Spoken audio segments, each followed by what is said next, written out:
आज जिस केस की कहानी मैं आपको सुनाने जा रहा हूँ, मुझे लगता है कि ऐसा केस आपने अपनी जिंदगी में पहले ना तो देखा होगा और ना ही ऐसे किसी केस के बारे में सुना होगा। इस केस में जो विक्टिम्स है उनके साथ इस दर्जे की क्रूरता का इस्तेमाल किया गया था जिसको देखकर मुझे लगता है कि शायद शैतान भी रो पड़ा होगा। जी हाँ, ये कहानी एक ऐसे कल्ट की जिसने हैवानियत की दुनिया में क्रूरता का एक ऐसा माइलस्टोन एस्टेब्लिश किया था जिसने मैक्सिको के साथ साथ पूरे अमेरिका को हिलाकर रख दिया था। जी हाँ, मैं सुनाऊंगा आपको सैटेनिक कल्ट विच की पूरी कहानी, लेकिन उससे पहले hello everyone, my name is Faiz and you are watching investigative soul. I hope आप सब अच्छे होंगे, खुश होंगे और अपनी जिंदगियों में बेहतर कर रहे होंगे। अगर वीडियो पसंद आए तो वीडियो को अपना एक लाइक जरूर से दे दीजिएगा और अगर चैनल पर नए हैं तो चैनल को सब्सक्राइब भी जरूर से कर लीजिएगा। अब बढ़ते हैं अपनी कहानी की ओर। इस कहानी की शुरुआत होती है नॉर्थ ईस्टर्न मैक्सिको के एक शहर से जिसका नाम है मातामोरोस। इसको अंग्रेजी में मेटामोरोस भी बोला जाता है, लेकिन स्पेनिश लैंग्वेज में इसको मातामोरोस ही बोला जाता है। असल कहानी शुरू करने से पहले हमें थोड़ा सा मातामोरोस की हिस्ट्री के बारे में भी जान लेना चाहिए। अमेरिका के ब्राउन्सविले से गुजरने वाली रियो ग्रांडे रिवर क्रॉस करके पड़ता है मैक्सिको का शहर मातामोरोस। मातामोरोस साल 1930 से ही कॉलेज और स्कूल स्टूडेंट्स के बीच काफी मशहूर है। असल में मातामोरोस एक बॉर्डर टाउन है जो कि अमेरिका से अपनी सीमाएं शेयर करता है, जिस वजह से मैक्सिकन और अमेरिकन लोगों का मूवमेंट एक दूसरे के देश में काफी आसान हो जाता है और कई बार दोनों ही तरफ के लोग इलीगली एक दूसरे के बॉर्डर को क्रॉस कर देते हैं। हम सब जानते हैं कि मैक्सिको में ड्रग्स का प्रोडक्शन बहुत बड़े लेवल पर होता है और अमेरिकन ड्रग्स कंज्यूम करने में बहुत आगे रहते हैं, जिस वजह से मातामोरोस में ड्रग्स की बहुत बड़े लेवल पर सप्लाई होती है। और यहाँ पर सिर्फ ड्रग्स ही नहीं बल्कि शराब, प्रोस्टिट्यूशन, सेक्स शोज और क्राइम भी बड़े लेवल पर एग्जिस्ट करते हैं और इस एरिया में बहुत बड़े लेवल पर गरीबी भी है। अब आप लोग खुद ही समझ गए होंगे कि कॉलेज स्टूडेंट्स एंजॉयमेंट के लिए क्यों मातामोरोस आते थे। गर्मियों की शुरुआत में बहुत सारे स्टूडेंट्स मौज मस्ती करने के लिए मातामोरोस आते हैं, लेकिन मार्च 1979 में जो स्टूडेंट्स मौज मस्ती करने के लिए मातामोरोस आए थे उन्हें जरा सा भी अंदाजा नहीं था कि जनवरी में नए साल की शुरुआत से लेकर मार्च के आखिरी तक 60 से भी ज्यादा स्टूडेंट्स और लोकल ड्रग डीलर्स गायब हो चुके होंगे। इन गुमशुदगियों में एक खास बात और थी और वो ये थी कि जितने भी लोग गायब हुए थे उनमें से सबके सब आदमी थे। मतलब जितनी भी गुमशुदगियां हुई थी उनमें से एक भी औरत या लड़की नहीं थी और पुलिस ये बात समझ ही नहीं पा रही थी कि आखिर जो लोग गुम हो रहे हैं वो आखिर जा गा रहे हैं। अगर इन गुमशुदगियों के पीछे की सच्चाई उन स्टूडेंट्स को पता होती तो शायद कभी भी मातामोरोस नहीं आते। इन्हीं गायब होने वाले लोगों में एक शख्स और था जिसने इस गुमशुदगी के पूरे खेल में एक बहुत बड़ा सीन क्रिएट किया था और गायब होने वाले उस शख्स का नाम था Mark Kilroy. Mark Kilroy university of Texas का एक प्री-मेड स्टूडेंट था और वो अपने दोस्तों के साथ मार्च 1979 में मातामोरोस मौज मस्ती करने के लिए आया था। वहां पर मार्क किलरॉय ने अपने दोस्तों के साथ खूब मौज मस्ती करी और खुलकर ये लोग शराब और ड्रग्स के नशे में चूर होकर मातामोरोस की सड़कों पर घूमे।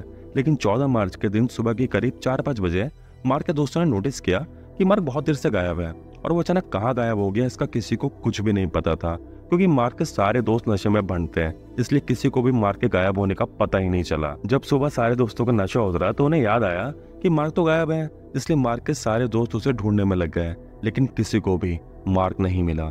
इसलिए उसके दोस्तों ने 15 मार्च के दिन पुलिस में मार्क की गुमशुदगी की रिपोर्ट दर्ज करवा दी।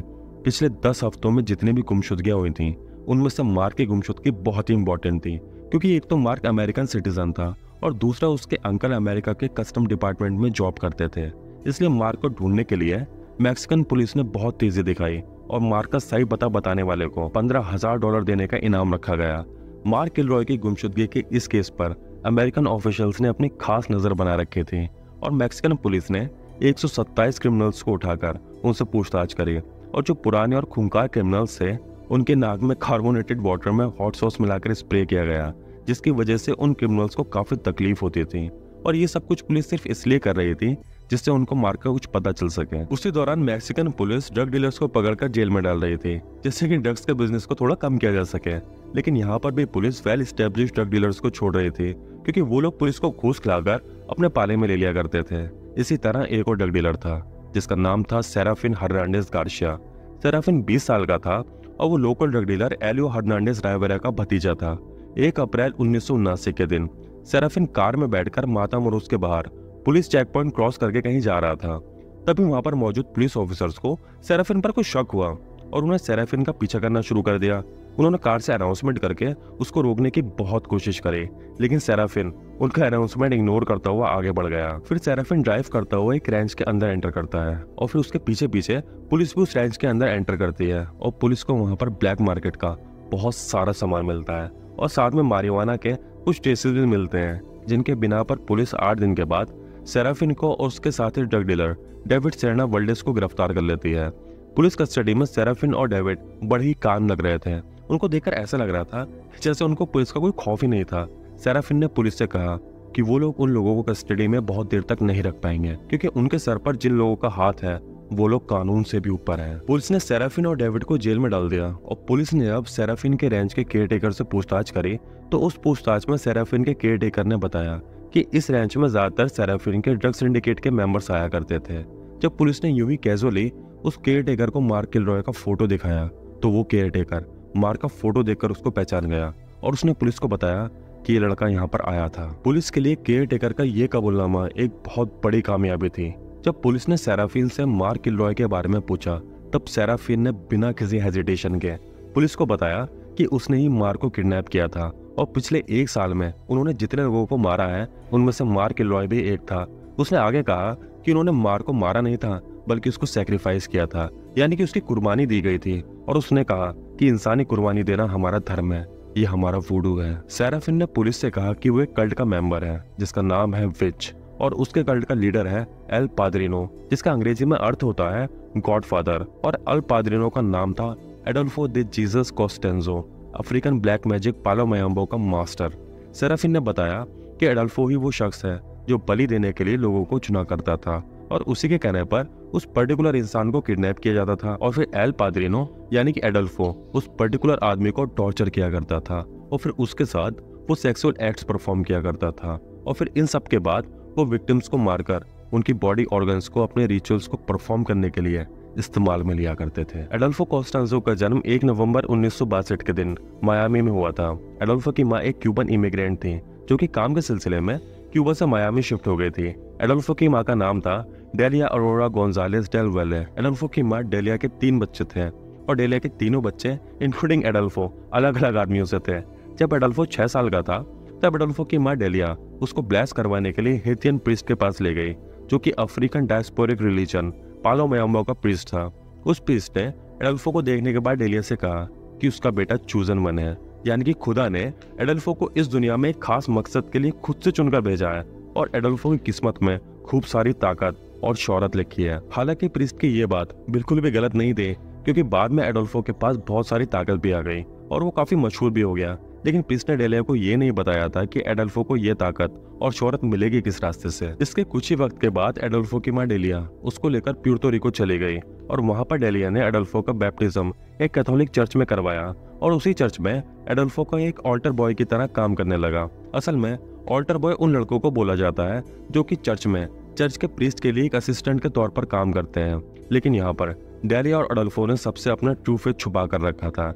डेलिया और एडोल्फो पालो मयाम्बे को फॉलो किया करते थे, लेकिन दुनिया के सामने वो दोनों खुद को एज अ क्रिश्चियन रिप्रेजेंट किया करते थे। डेलिया ने खुद को पालो मयाम्बे की प्रैक्टिस में पूरी तरह से डुबो लिया और उसने अपने बेटे एडोल्फो को भी क्रिश्चियनिटी की जगह पालो मयाम्बे की प्रैक्टिस करने के लिए मोटिवेट किया।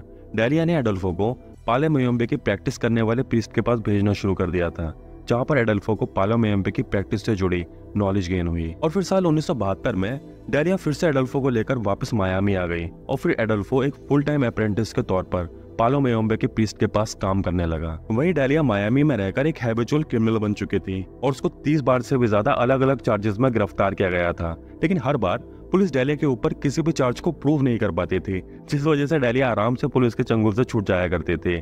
डेलिया मायामी के जिस किराए के घर में रहा करती थी वहां पर वो पालो मयाम्बे की प्रैक्टिस करने के दौरान बहुत सारे जानवरों की बलि दिया करती थी, जिस वजह से उसके घर में बहुत सारे खून के धब्बे पड़ गए थे और उसके किराए के घर में हर तरफ जानवरों की बॉडी के पार्ट्स बिखरे रहते थे। डेलिया के पड़ोसियों का मानना था कि डेलिया एक चुड़ैल है, क्योंकि सबको पता था कि डेलिया अपने घर में कुछ अजीब से रिचुअल परफॉर्म करती है और वो अपने पड़ोसियों के घर के आसपास बिना सर के बकरे और मुर्गों को फेंका करती थी। अब एडोल्फो भी कोई अपनी माँ से अलग तो था नहीं, इसलिए वो अपनी माँ के ही पच्चीनों पर चलने लगा और अपनी जिंदगी में जो वो टीनेज के दहलीज पर पहुंचा तब वो कार में बैठकर गे बार्स के आसपास घूमा करता था और वहां पर वो लड़कों की तलाश में रहता था जिनके साथ वो सेक्सुअल रिलेशंस बना सके। इन्हीं सब के साथ एडोल्फो छोटे मोटे अपराधों को भी अंजाम देने लगा था। कभी वो किसी की जेब काट लिया करता था तो कभी किसी के घर में घुसकर चोरी कर लिया करता था। एडोल्फो एक गरीब इंसान था, लेकिन वो ब्लैक मैजिक का मास्टर था। एडोल्फो ने जैसे तैसे रोते पीटते अपनी हाई स्कूल की पढ़ाई पूरी की और फिर उसके बाद उसने ये आगे की पढ़ाई को छोड़ दिया और उसका इंटरेस्ट अब पूरी तरह से काले जादू को मास्टर करने में लग गया था। एडोल्फो अपने मेंटोर के साथ पूरा दिन पालो मयोम्बे के डार्क सीक्रेट्स को जानने में निकाल देता था। एडोल्फो और उसका मेंटोर दोनों मिलकर कब्रिस्तान में जाते हैं और वहां पर मौजूद कब्रों को खोदते हैं। कब्र खोदने के बाद ये लोग उस कब्र में मौजूद अस्थियों को उठाकर उस जगह पर लेकर जाते हैं जहां पर इन्हें अपना ब्लैक मैजिक परफॉर्म करना होता था। और फिर उसके बाद ये दोनों उन अस्थियों को एक बड़े से बर्तन में डाल देते हैं। और सिर्फ इतना ही नहीं, बल्कि उन अस्थियों के साथ साथ ये लोग उस कटोरे में मरे हुए जानवरों के ऑर्गन्स डाला करते थे और इन सब मटेरियल को ये लोग खून के साथ मिलाकर वुडू डॉल्स पर डाला करते थे, क्योंकि इन लोगों का मानना था कि ऐसा करने से जो इनके दुश्मन है उनके साथ बुरा होगा और वो इनके रास्ते से हट जाएंगे। असल में जिस धर्म को एडोल्फो और उसकी माँ फॉलो किया करते थे ये एक अनैतिक धर्म था। मतलब पालो मयोम्बे नाम के इस धर्म को लोग गलत माना करते थे, क्योंकि इस धर्म में जो रिचुअल्स परफॉर्म किए जाते थे उनको देखकर ऐसा लगता था कि जैसे ब्लैक मैजिक का ही एक पार्ट हो। पालो मयोम्बे एक ऐसा धर्म है जो कि सही और गलत के बीच कोई भी लाइन ड्रॉ नहीं करता है, बल्कि अपने मानने वालों के ऊपर सही और गलत में से किसी एक को चुनने की जिम्मेदारी डाल देता है। और जो ड्रग डीलर्स है उनके बीच पालो मयोम्बे काफी पॉपुलर था, क्योंकि ड्रग डीलर्स का मानना था कि अगर वो लोग पालो मयोम्बे की प्रैक्टिस करेंगे तो जो काली शक्तियां हैं वो उनके इलीगल बिजनेस की रक्षा करेंगी। और एडोल्फो के मेंटरों का कहना था कि जो नॉन बिलीवर्स हैं उनको ड्रग्स कंज्यूम करके मरने दो, वो लोग मरेंगे और हम उनकी इन बेवकूफियों से खूब मुनाफा कमाएंगे। साल 1976 में एडोल्फो की मां डेलिया ने क्लेम किया कि एडोल्फो के पास साइकिक पावर्स हैं और वो काफी एक्यूरेसी के साथ किसी का भी फ्यूचर देख सकता है। और एडोल्फो ने यह भी प्रेडिक्ट किया कि अमेरिकन प्रेसिडेंट रोनाल्ड रेगन के ऊपर एक जानलेवा हमला होगा और उस हमले में रोनाल्ड रेगन जिंदा बच जाएंगे। और 30 मार्च 1981 के दिन प्रेसिडेंट रोनाल्ड रेगन के ऊपर जॉन हिगले नाम के एक आदमी ने जानलेवा हमला कर दिया और किस्मत से इस हमले में प्रेसिडेंट रोनाल्ड रेगन जिंदा बच गया। और फिर इस इंसिडेंट के बाद सब लोग उसको दिव्य पुरुष मानने लगे और एडोल्फो का कद और रुतबा दोनों ही अपने कल्ट के लोगों के बीच काफी बढ़ गया।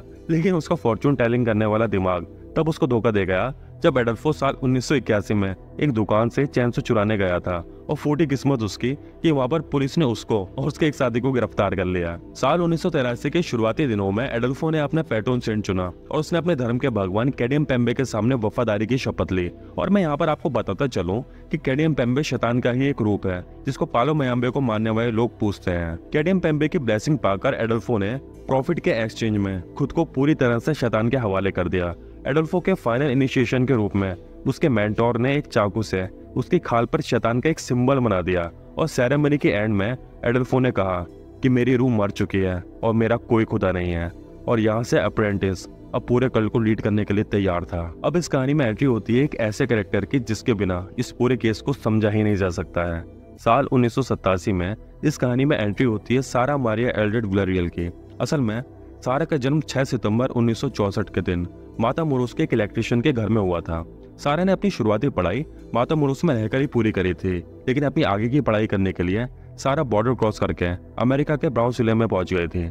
सारा ने अपनी हाई स्कूल की पढ़ाई पोर्टर हाई स्कूल से पूरी की थी। स्कूल टीचर सारा को एक अच्छी स्टूडेंट के रूप में याद किया करते थे, क्योंकि सारा का व्यवहार स्कूल के सभी लोगों के साथ बहुत ही अच्छा था। सारा अपने स्कूल की एक बहुत ही फेमस लड़की थी, बल्कि मुझे कहना चाहिए कि वो अपने स्कूल की एक स्टार स्टूडेंट थी। सारा भले ही मैक्सिको से थी, लेकिन उसकी हाइट बेहद ही कमाल की थी। सारा की हाइट 6 फुट 1 इंच थी। Can you believe this? कितनी हाइट के साथ सारा पूरे स्कूल में सबसे अलग ही नजर आती होगी। सारा पढ़ाई में भी काफी अच्छी थी, इसलिए उसके टीचर्स ने कहा कि वो कॉलेज ज्वाइन करके अपनी आगे की पढ़ाई सर्व करे।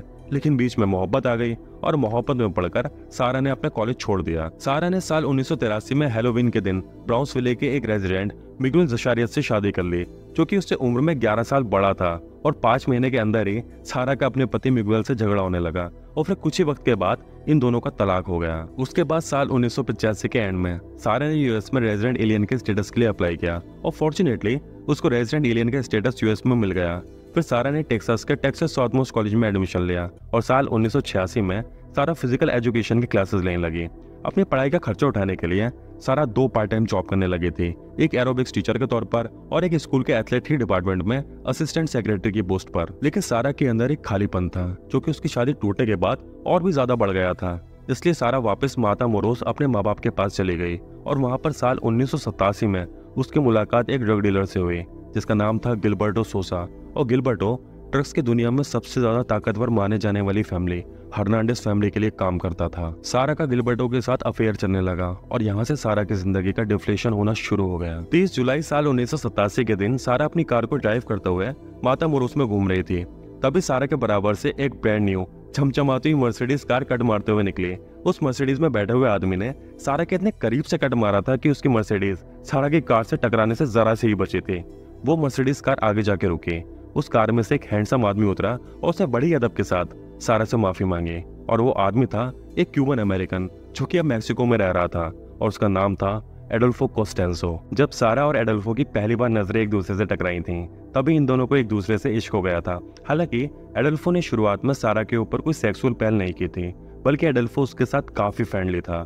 सारा और एडोल्फो की माँ डेलिया का बर्थडे सेम डेट पर पड़ता था, जिस वजह से एडोल्फो को सारा के अंदर अपनी माँ डेलिया दिखाई देती थी। हालांकि सारा और एडोल्फो की ये मीटिंग कोई एक्सीडेंटल मीटिंग नहीं थी, भले एडोल्फो ने अपनी तरफ से ये दिखाने की कोशिश की हो कि हमें किस्मत ने मिलाया है, लेकिन सारा से मिलने से पहले एडोल्फो उस पर और उसके बॉयफ्रेंड गिलबर्टो सोसा पर नजरें रखा हुआ था। सारा के साथ एडोल्फो की जो सो कॉल्ड एक्सीडेंटल मीटिंग हुई थी वो पूरी तरह से स्टेज थी, यानी कि एडोल्फो ने पहले ही प्लानिंग कर रखी थी कि वो कैसे सारा को अपने जाल में फंसाएगा। लेकिन अब सवाल ये है कि एडोल्फो सारा के पीछे क्यों पड़ा था? तो इसका जवाब है कि एडोल्फो सारा को अपने कल्ट में जोड़ना चाहता था और उससे वो काम करवाना चाहता था जिसके लिए वो खुद को डेस्टाइन समझता था। सारा और एडोल्फो के फर्स्ट एनकाउंटर के 2 हफ्तों के बाद एडोल्फो सारा और गिलबर्टो से मिला और उसने सारा से तो हाथ मिलाया, लेकिन उसने गिलबर्टो से हाथ नहीं मिलाया। और इसी इंसिडेंट के कुछ ही दिनों के बाद गिलबर्टो के पास एक अननोन कॉल आती है, जिसमें एक अननोन कॉलर ये दावा करता है कि सारा और एडोल्फो का अफेयर चल रहा है, जिस वजह से गिलबर्टो सारा के साथ अपनी रिलेशनशिप खत्म कर देता है और वो हमेशा हमेशा के लिए सारा को छोड़ देता है। अब गिलबर्टो ने तो सारा को छोड़ दिया था, जिस वजह से सारा खुद को काफी अकेला महसूस करने लगी थी और सारा के इस वीक मूवमेंट का फायदा एडोल्फो ने उठा लिया।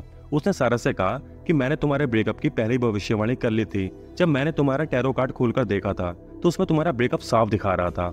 एडोल्फो की इस बात से सारा बहुत ही ज्यादा इंप्रेस हुई थी और वो फाइनली हमेशा हमेशा के लिए एडोल्फो की हो गई थी। जैसे ही सारा एडोल्फो के पाले में आई, वैसे ही सबसे पहले एडोल्फो सारा को लेकर अपने रूम के बेड पर गया। लेकिन एडोल्फो और सारा के बीच की जो सेक्स लाइफ थी ये काफी शॉर्ट लिव्ड रही, क्योंकि हमारे एडोल्फो को इंटरेस्ट तो लड़कों में था, इसलिए उसके सेक्सुअल प्रेफरेंस में लड़के ही थे। और ये बात एडोल्फो ने सारा से सीक्रेट नहीं रखी थी।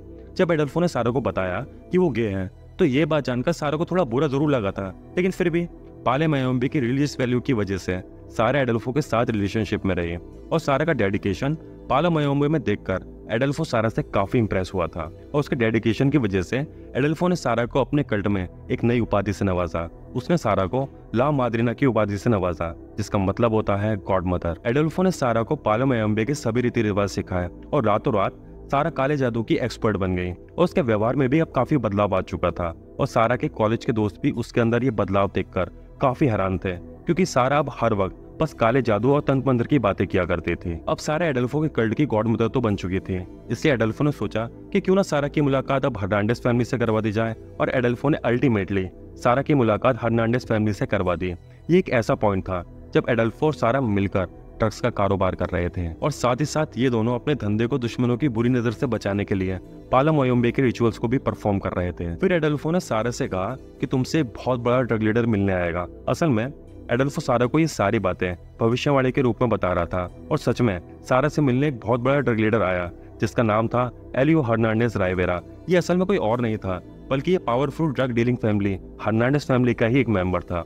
फिर सारा ने एलियो को एल पाद्रिनो यानी कि एडोल्फो से मिलवाया और एडोल्फो ने एलियो को यह भरोसा दिलवाया कि वो सैक्रिफिशियल रिचुअल्स के जरिए हर्नांडेज फैमिली के बिजनेस को उनके दुश्मनों से दूर रखेगा, लेकिन उसके बदले उसे हर्नांडेज फैमिली के बिजनेस प्रॉफिट में 50% की हिस्सेदारी चाहिए। एडोल्फो ने यह भी कहा कि अगर हर्नांडेज फैमिली उसको प्रॉफिट में 50% हिस्सेदारी देती है तो वो ऐसे रिचुअल्स परफॉर्म करेगा जिसकी वजह से उनके एम्प्लॉयज सेव रहेंगे, उनके दुश्मन की बलि देकर उनको साफ कर देगा और एडोल्फो को जो भी मानने वाले होंगे वो लोग पूरी तरह से पुलिस अथॉरिटीज के सामने इनविजिबल हो जाएंगे और कोई भी उनका कुछ नहीं बिगाड़ पाएगा। एडोल्फो ने एलियो हर्नांडेज राइवेरा को इस कदर इन्फ्लुएंस कर लिया था कि एलियो ने सोचा कि एडोल्फो जो कह रहा है वो सब कुछ सच है और यही वो मसीहा है जो उनके बिजनेस को उनके दुश्मनों से बचा सकता है। इसके बाद जब एडोल्फो अपने हेडक्वार्टर को मातामोरोस से 20 मील दूर रेंचो सेंटा एलेना में ले गया तो एडोल्फो के सैक्रिफिशियल रिचुअल्स और भी ज्यादा भयानक और क्रूर हो गए।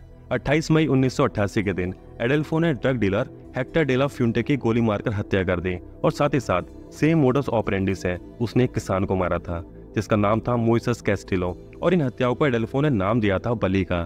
लेकिन ये बलियां देने के बाद एडोल्फो को कोई खास सेटिस्फेक्शन नहीं मिला था। उसका कहना था कि पालो मयोम्बे के रिचुअल्स परफॉर्म करने के लिए म्यूटिलेशन और दर्द बहुत ज्यादा जरूरी होता है। एडल्फो को कहना था कि जिस शैतान की वो सेवा करता है वो तब सबसे ज्यादा मुस्कुराता है जब किसी इंसान की बेहद ही दर्दनाक तरीके से बलि दी जाती है, क्योंकि बलि दी जाने वाले इंसान का चिल्लाना और तड़पना बहुत ज्यादा जरूरी होता है, और जितना ज्यादा दर्द उस इंसान को दिया जा सकता है उतना ज्यादा दर्द उसके बलि देने से पहले उस इंसान को देना चाहिए। इसी सोच के साथ एडल्फो ने मेक्सिको सिटी में 16 जुलाई के दिन अपने कल्ट के एक फॉर्मर मेंबर जॉर्ज मोंटेस के बॉयफ्रेंड, जिसका नाम था राउल पास एस्क्यूवेल, उसको पहले बुरी तरह से टॉर्चर किया। फिर उसके बाद एडल्फो ने राउल के शरीर के कई छोटे टुकड़े कर दिए और फिर उसने उन टुकड़ों को अपने रिचुअल्स में इस्तेमाल करने के बाद उन टुकड़ों को सड़क पर फेंक दिया, जहां राउल के शरीर के वो टुकड़े बच्चों को मिले। और फिर उन बच्चों ने ये खबर जाकर पुलिस को दी, लेकिन पुलिस ने भी इस केस पर बहुत ज्यादा ध्यान नहीं दिया और एडल्फो ऐसे ही धड़ल्ले से अपनी करतूतें करता रहा। एडल्फो का एक खास नियम था और वो ये था कि कल्ट का कोई भी मेंबर ड्रग्स कंज्यूम नहीं करेगा, और अगर कोई नियम के खिलाफ जाकर ड्रग्स कंज्यूम किया करता था तो उसके साथ भी एडल्फो वही किया करता था जो उसने अपने बाकी के शिकारों के साथ किया था। एडल्फो को दूसरा नियम था कि वो कभी भी किसी औरत को नहीं मारेगा, वो सिर्फ आदमियों का ही शिकार करेगा। और उसका तीसरा और सबसे आखिरी नियम था कि वो जिस आदमी की बलि देगा उसको मारने से पहले वो उसके साथ सेक्स करेगा। वैसे भी भगवान बन के खेलने के अपने ही कुछ बेनिफिट्स होते हैं। 10 अगस्त 1988 के दिन हर्नांडेज फैमिली के एक मेंबर को ट्रैवल ग्रुप्स के लोगों ने किडनैप कर लिया था, और जिसको किडनैप किया था उसका नाम था ओविडियो हर्नांडेज, और साथ में ओविडियो के 2 साल के बेटे को भी राइवल गैंग के मेंबर्स ने किडनैप कर लिया था। जब ये बात एडल्फो को पता चली तो उसने इस इंसिडेंट के 2 दिनों के बाद एक आदमी को किडनैप किया और उसको टॉर्चर करके उसकी बलि दे दी। फिर उसने हर्नांडेज फैमिली से कहा कि ओविडियो और उसका 2 साल का बेटा सही सलामत वापस आ जाएंगे। 13 अगस्त के दिन ओविडियो और उसके 2 साल के बेटे को किडनैपर्स ने सही सलामत छोड़ दिया था, और वो भी बिना एक भी रुपया लिए। ओविडियो और उसके बेटे की इस रिलीज ने एडोल्फो का कद और भी ज्यादा बढ़ा दिया, और इस पॉइंट पर आकर एडोल्फो की अहमियत हर्नांडेज फैमिली में और भी ज्यादा बढ़ गई, और उसके कल्ट के बीच भी वो किसी भगवान से कम नहीं था। नवंबर 1988 में 35 साल के एक्स कॉप और एडोल्फो के कल्ट के member George Valente de Fuero Gomez ने एडोल्फो के सबसे बड़े रूल को तोड़ दिया था। जॉर्ज ने ड्रग्स कंज्यूम कर लिया था, और जब एडोल्फो को जॉर्ज की इस हरकत का पता चला तो उसने कल्ट के और मेंबर्स के बीच एक मैसेज देने के लिए जॉर्ज को तड़पा तड़पा कर उसकी बलि दे दी। इसी तरह एडोल्फो ने स्मगलर एजिक्वेल रोड्रिगेज लूना की बलि दी। वैलेंटाइन डे के दिन 2 ड्रग डीलर रुबेन वेला गार्जा और एर्नेस्टो रिवास दियास की बलि दी। 9 दिनों के बाद एडोल्फो के कल्ट के मेंबर्स ने एक अनजान शख्स को किडनैप कर लिया, जिसकी पहचान कभी भी नहीं हो सकी, और उस शख्स की भी इन लोगों ने बलि दे दी। 25 फरवरी 1979 के दिन एडोल्फो के कल्ट मेंबर्स ने गलती से इलियोस हर्नांडेज के 14 साल के कजिन होसे गार्शिया को किडनैप कर लिया और उसकी बलि दे दी। बाद में एडोल्फो को एहसास हुआ कि उसने बहुत बड़ी गलती कर दी है। मतलब जिस परिवार ने एडोल्फो को भगवान का दर्जा दिया, एडोल्फो अब उसी परिवार के मेंबर्स को मारने लगा था। इस समय तक, मतलब होसे गार्शिया को मारने के समय तक, एडोल्फो खुद में इतना पावरफुल इंसान बन गया था कि उसके पास खुद के 800 किलो मारिवाना थी, जो कि उसने एक गैंग से चुराई थी। लेकिन एडोल्फो को यह डर था कि कहीं ऐसा ना हो कि उसकी चुराई हुई मारिवाना उससे कोई और चुरा ले। इसलिए एडोल्फो ने अपने कल्ट मेंबर्स को ऑर्डर दिया कि वो किसी को किडनैप करके लाएं, क्योंकि उसको अपनी इस 800 किलो मारिवाना की सेफ डिलीवरी के लिए एक बलि देनी होगी। 13 मार्च 1979 के दिन एडोल्फो ने एक बलि दी, लेकिन उसको इस बलि में कोई खास मजा नहीं आया।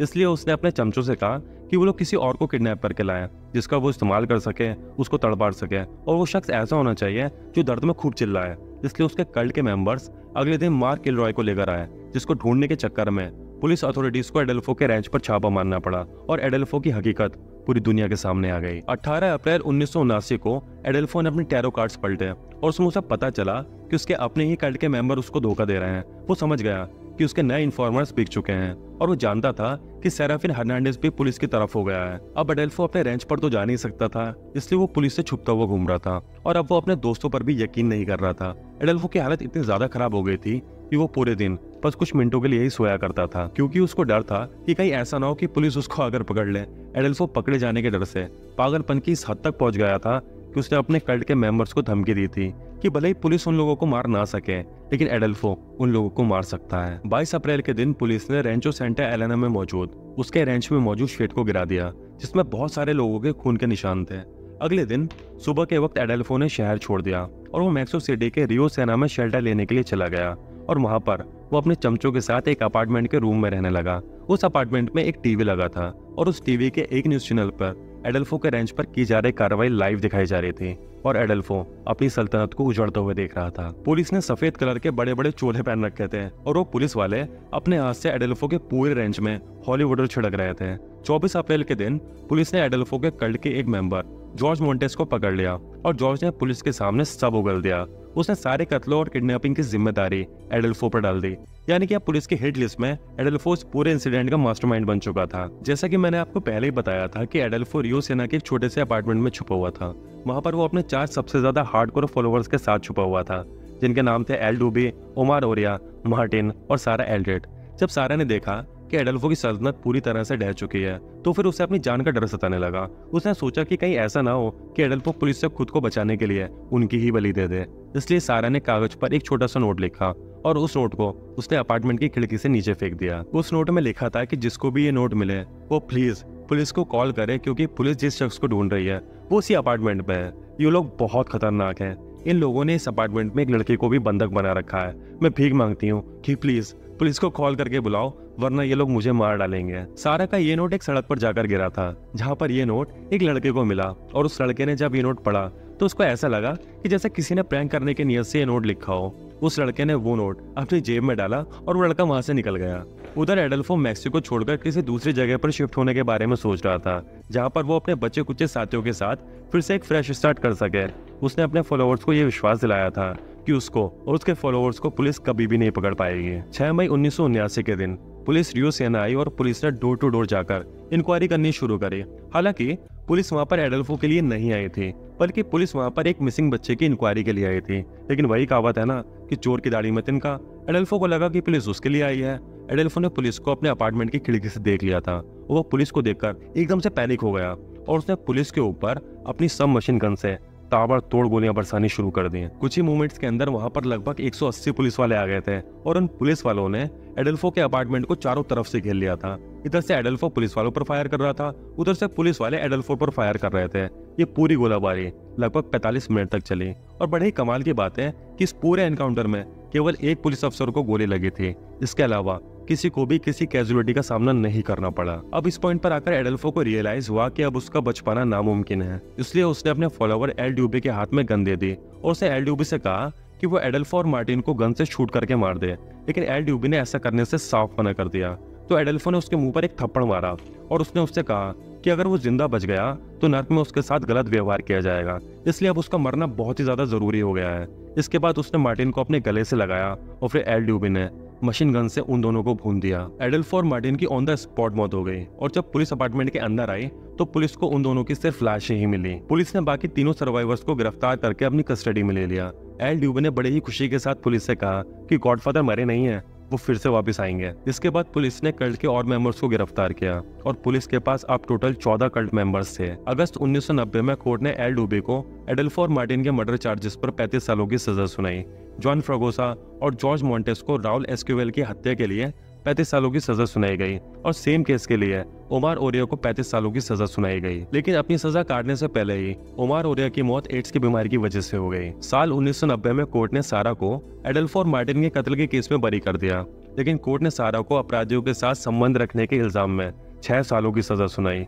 ला माद्रीना यानी कि सारा ने कोर्ट में कहा कि उसने कभी भी पालो मैम्बे की प्रैक्टिस नहीं की, बल्कि वो तो एक डेडिकेटेड और प्रैक्टिसिंग कैथोलिक क्रिश्चियन है। और जब कोर्ट में उसके सामने एडल्फो के कल्ट के द्वारा किए गए मर्डर्स और किडनैपिंग की फाइल्स रखी गई तो सारा ऐसे अनजान बन गई जैसे कि उसको पता ही नहीं था कि एडल्फो और उसके कल्ट के मेंबर्स करते क्या हैं। वैसे भी उसका झूठ बोलना लाजमी था, क्योंकि जब आपकी गर्दन पर तलवार रखी हुई हो तो आप अपनी जान बचाने के लिए हर पॉसिबल झूठ बोलेंगे। बहरहाल जूरर से सारा की हर बात को डिसएग्री किया और साल 1994 में सारा को उसके 4 मेल फेलोज के साथ मल्टीपल मर्डर्स का दोषी ठहराया गया और कोर्ट ने सारा को 62 सालों की सजा सुनाई।